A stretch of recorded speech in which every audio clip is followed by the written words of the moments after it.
It's Your Health Radio, a special podcast series presented by Henry Mayo Newhall Hospital. Here's Melanie Cole. Welcome to It's Your Health Radio with Henry Mayo Newhall Hospital. I'm Melanie Cole, and today we're talking about testosterone therapy, what you need to know. Joining me is Dr. Kian Asanad. He's a urologic surgeon with Henry Mayo Newhall Hospital and Keck Medicine of USC.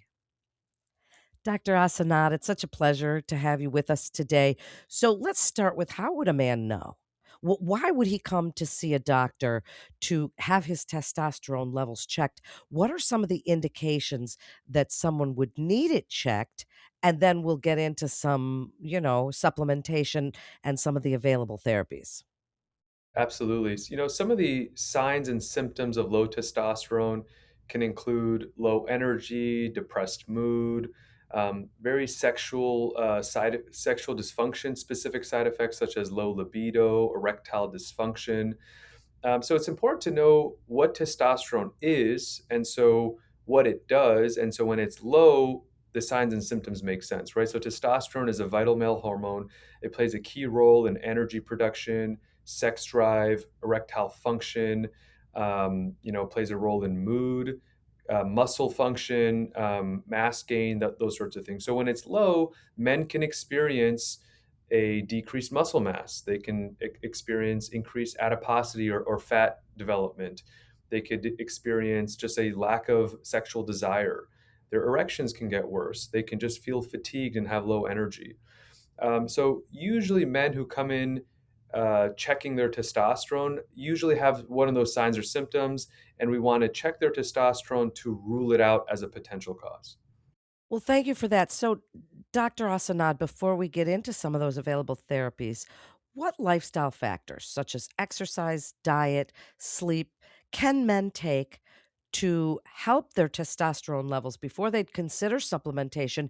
And what are some of those lifestyles that might have a negative effect, that might be affecting those testosterone levels? Diet and lifestyle is a key contribution to natural hormone production, right? There's four pillars, and there's no medicine on the world more important than these four pillars, right? That's getting good sleep, reducing your stress, having a healthy diet, and exercising regularly, 3 to 4 times per week. So men who are obese or have metabolic syndrome have lower testosterone levels. Why? Because testosterone is converted to estrogen in some of the fatty tissue in the body through a process known as aromatization. That, in context with increased scrotal temperature that can occur due to adiposity of the thighs around the testicles, can have lower testosterone production, and the testosterone that they have gets converted to estrogen.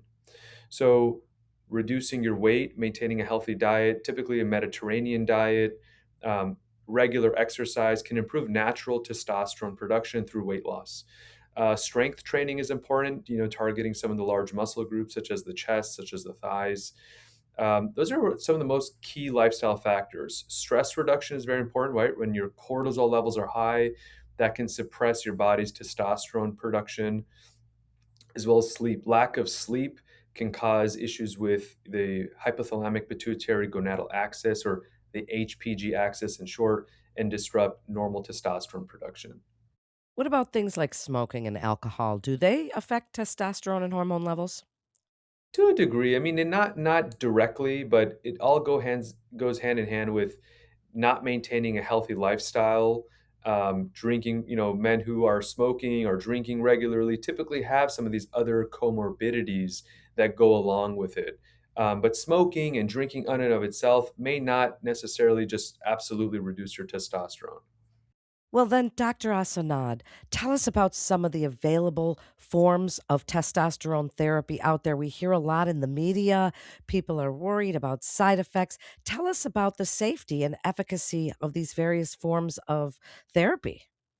So testosterone therapy comes in all shapes and sizes, right? There are many forms of testosterone that could be given to a man to achieve therapeutic or normal levels of testosterone. So the most common forms include topical gels or creams that are applied to the chest and shoulders on a daily basis, or injections. Those are the two most common forms. Injections are actually done at home. Patients do it at home once a week or once every 2 weeks. typically goes in the muscle. I recommend men to do it in the muscle of the thigh once a week. But there are other forms of testosterone. I would say those are the two most common because those are the most common that insurances actually cover, right, on a readily basis. So, other forms of testosterone is oral. There's some new oral testosterone therapy options, which is great. In the past, oral testosterone was not recommended because it caused liver dysfunction and liver disease. The new forms of testosterone do not target the liver. They're very safe and very effective. There's a few brands that where oral testosterone is an option. So we counsel men on that, some of those options. There are implantable pellets. So what is that? That's a office-based procedure. Gentleman comes in the office for a 10 to 15-minute appointment. It's a local anesthetic. Make a small opening, typically in the buttock, 1 to 2 millimeters in size, and I implant pellets or little testosterone pellets that maintain therapeutic levels for the next 3 to 4 months. So it's really designed for folks who want to, come in for a visit, 15, 20 minutes, and then not think about it for 3 to 4 months at a time. That's a good option. There are some nasal gels actually that you spray in the nares 2 to 3 times per day. Less common, but it's also an option. I would say those are the most common forms of testosterone. There's also some newer types of injections, still in the brand of injections, but there's a long-acting injection that's done in the office that lasts about 8 to 10 weeks. So patients will come in, get an in-office injection by a nurse, and come back every 2 months for that, as well as some subcutaneous forms of testosterone injections through a auto-injector pen for men who have maybe some needle phobia and can inject it in the muscle. So all those are different types of testosterone. They're all very effective. Some of the side effects of testosterone, and the side effects can differ based on the formulation, but some of the side effects can include worsening hair loss, acne, things like transference is important, right? So men who use topical gels need to be careful about rubbing the gel on their partner or any grandkids. So typically tell men to apply a shirt over or cover up, especially within the first few hours of applying testosterone. The injectable form has a more common side effect known as polycythemia, meaning the blood in the body thickens, if you will, and it's much more common with injectable forms of testosterone because the injectable form causes the testosterone to go really high and really low pretty rapidly, and that fluctuation can cause something called polycythemia. And if the blood counts for a man are too high over a critical level, it can increase the risk of major adverse cardiac events like a heart attack, stroke, blood clot. All in all, testosterone is overall very safe, I'll say, as a take home point. We've done a ton of studies looking at testosterone. If it's being treated appropriately, being monitored regularly, such as with a urologist or even a primary care doctor who feels comfortable managing testosterone, I see patients every 6 months, it does not cause major complications overall. That was a great explanation. So then, Dr. Asanad, how do age and baseline testosterone levels affect what the man can expect as far as outcomes and efficacy and dosing strategies? How do you tie that all together? And you I know that we mentioned a little bit about fertility off the air before. So when you speak about these outcomes, speak about some of the things that men are concerned about and also, how age and expected fertility will be affected. So the first step is when a patient comes in and they have low testosterone. Let's first define what low testosterone is, right? It's defined as two levels checked in the morning between 8 to 10 a.m. that are less than 300 on two separate occasions. That, with the combination of symptoms that we discussed earlier, gives you a diagnosis of low testosterone. So just having signs and symptoms and the testosterone number is actually normal, it's probably another cause related to those symptoms. Some men have low testosterone, but really have no symptoms of low testosterone. So we don't, just treat them empirically either. It's the combination of signs and symptoms. So if a patient comes, they have the signs and symptoms, they have the blood levels to support it. The first question I ask patients is fertility and maintaining your fertility important to you? Why? Because if I put a patient on testosterone, They may see a lot of the benefits of testosterone, but testosterone therapy will make men infertile. Why does that happen, right? So the brain just sees a ton of testosterone in the body. It doesn't know where it's coming from, and will stop sending signals to the testicle to make its own testosterone and to make sperm. So men on testosterone will typically have very little or no sperm. And so if men are typically younger or want to preserve their ability to father a child or be fertile, will stick to alternative forms of testosterone, meaning not testosterone itself, but medications that help stimulate the testicle to improve its natural testosterone production. These are medications commonly referred to as Clomid or clomiphene citrate, HCG injections, or anastrozole. Those are the three most common medications. So then what about other things like bone density, muscle mass? You mentioned that a little bit. I think men have this idea that testosterone therapy is going to increase all of that and make them more manly in a way and stronger. Is that true? Yeah, so in addition to some of the signs of low testosterone, like the subjective signs, right, like low energy, depressed mood, low sex drive. There are some objective signs of low testosterone as well, right? So men can be anemic. So we talked about earlier, if you're on high doses of testosterone, your blood counts could be too high.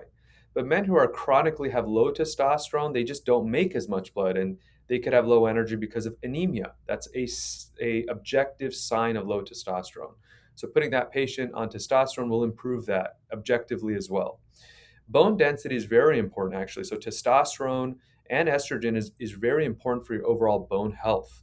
So, men can have osteopenia, osteoporosis if they have chronically low levels of testosterone. And I discuss that in consultation and do order bone density scans, especially for older men who may have very low testosterone levels for a long period of time. And putting those patients on testosterone can definitely improve their bone density, in addition to bone protective strategies that are typically done by bone density experts such as family care physicians, vitamin D, exercise, weightlifting exercise, calcium supplementation, those sorts of things. How long are they on it, doctor? Testosterone therapy is not a cure, it is a lifelong form of treatment. So, men who are on testosterone, again, they suppress their body's natural testosterone production. So, as soon as they stop testosterone, their levels will go back down to low or even lower, depending on how long they've been on it. So, it's important for patients to understand it does not boost their body's natural ability to make testosterone, but rather, men on testosterone who are on it for a few years typically do require it for the rest of their lives in order to maintain those levels. So, Dr. Asanad, you're always just such a great guest. I mean, you give us so much quality information we can trust. As we wrap up here, what would you like the main messages to be for men about testosterone therapy, what they can expect, why it's important to discuss all of these different options? Gosh, you gave us so many different available therapies. So, to discuss that with their urologist and find out about all those options. Yeah, so I think the take home point is testosterone therapy is one of the most highly abused forms of therapy and treatment in men. It's readily available. You don't even need to see a urologist, a primary care physician. There are so many direct to consumer platforms available. Just through filling out forms online, you can get medications like Clomid and testosterone shipped to your door, whether you have low testosterone or not, right? And so that makes a kind of a discrepancy between patients who may actually have medical indications for testosterone. So I see a lot of patients who come in with maybe signs and symptoms of low testosterone. They have the low energy, they have the fatigue, they just have, their sex drive isn't the same. We do the evaluation and their testosterone levels are normal, they're excellent. They may be better than average, and so there's a little bit of a discrepancy in really counseling patients on your testosterone levels are actually normal. The symptoms you're feeling are unrelated to low testosterone. And they come in and say, well, my friends are on testosterone, they feel great on it. There's medical indications for testosterone, and then there's, kind of cosmetic or supplementation that or may not be actually indicated. So really caution men about that and really know about that fertility approach, right?